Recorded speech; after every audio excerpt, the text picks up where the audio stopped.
Hello friends, स्वागत है आपका मेरे YouTube channel journey of learning with Paramjit Kaur में।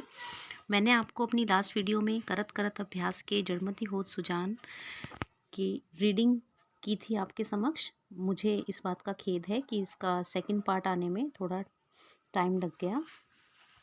चलिए शुरू करते हैं पार्ट 2।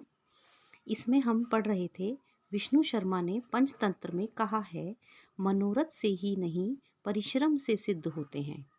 कार्य जो भी होते हैं हमारे केवल मन की इच्छा से सिद्ध नहीं होते, बल्कि परिश्रम करने से ही सिद्ध होते हैं।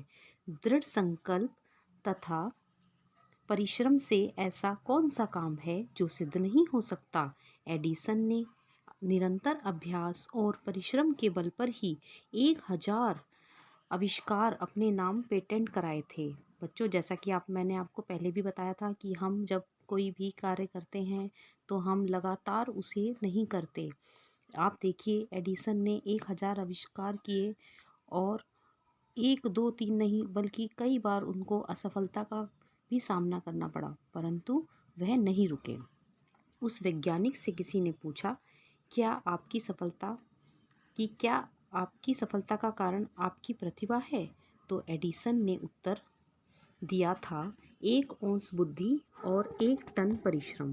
देखिए कितना अंतर होता है। बुद्धि होने के साथ साथ आपका परिश्रम कई गुना होना चाहिए, तभी सफलता आपके कदम चूमती है। विद्यार्थी और अभ्यास। तो अब आपको यह टॉपिक में यह विषय ज़रूर लिखना है कि विद्यार्थी का और अभ्यास का क्या संबंध होता है।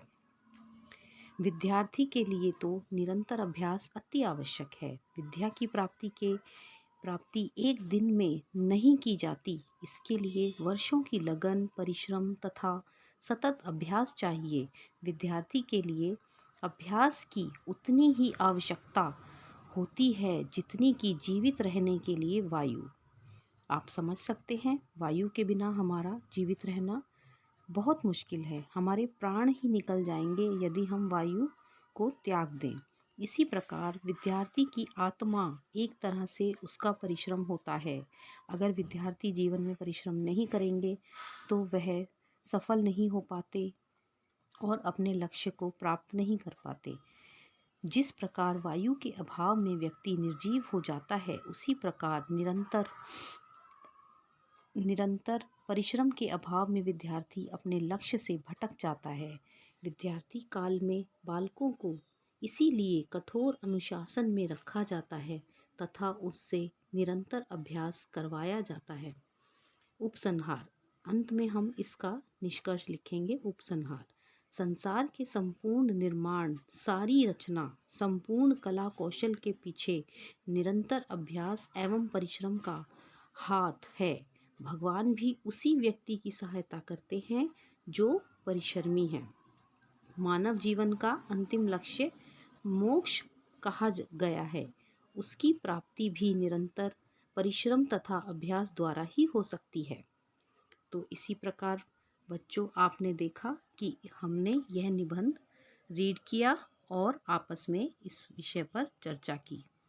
तो उम्मीद है आपको यह निबंध पर चर्चा अच्छी लगी होगी और आप इसे अपने सिलेबस में जो भी क्वेश्चंस आएंगे उसमें इसको लिखेंगे और इस वीडियो का लाभ उठाएंगे।